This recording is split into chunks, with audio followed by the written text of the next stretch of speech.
মাদারীপুরের শিবচর উপজেলার পদ্মাচরে প্রায় ৩ দশক ধরে বসবাস করছে শতাধিক পরিবার, কিন্তু আজও সেখানে পৌঁছায়নি বিদ্যুৎ, গড়ে ওঠেনি শিক্ষা প্রতিষ্ঠান কিংবা স্বাস্থ্যসেবা কেন্দ্র।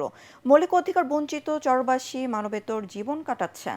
মাদারীপুর প্রতিনিধি SR শফিক স্বপনের পাঠানো রিপোর্ট, জানাচ্ছেন মাসুদ রানা।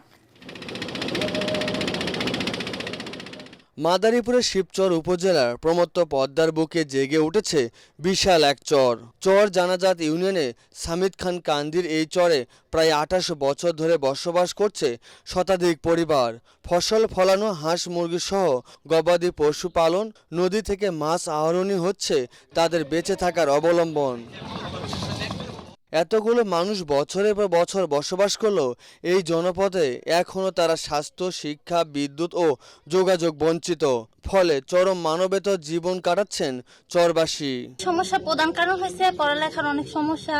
আমরা চাই এখানে ভালো হসপিটাল বা স্কুল কলেজ যে কোনো একটা ব্যবস্থা করে দিই। একটা রাস্তা নাই, বর্ষাকালে মনে করেন অনেক পানি থাকে, যেতে পারে না। তারপরে একটা মানুষ যদি অসুস্থ থাকে, সেই ঢাকা যেতে হয়, তার থেকে যাইতে যাইতে মানুষটা রাস্তায় মারা যায়। যদি আমাকে এদিকে সরকার একটা ক্লিনিক দিত, তো আমাকে তো সুবিধা ভালো হতো।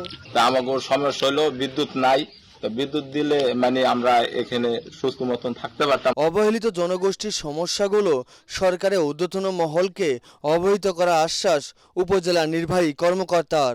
সরকার থেকে তাদের জন্য বিশেষ কোনো প্রকল্প বা বিশেষ উদ্যোগ গ্রহণ করে তাহলে এই এলাকার মানুষগুলোর উপকার হবে, এবং তাদের যে স্যানিটেশনের যে বিষয়গুলো আছে, আমাদের কাছে যে সুযোগ সুবিধাগুলো আছে, আমরা প্রায়োরিটি বেসিসে তাদেরকে আমরা দেখি আর কি, তাদের বিষয়গুলো অগ্রাধিকার দিয়ে আমরা দেখি। উন্নত জীবন নয়, ন্যূনতম মৌলিক চাহিদা পেলেই খুশি পদ্মার বুকে বসবাস করা মানুষগুলো। Bureau report, ATN Bangla.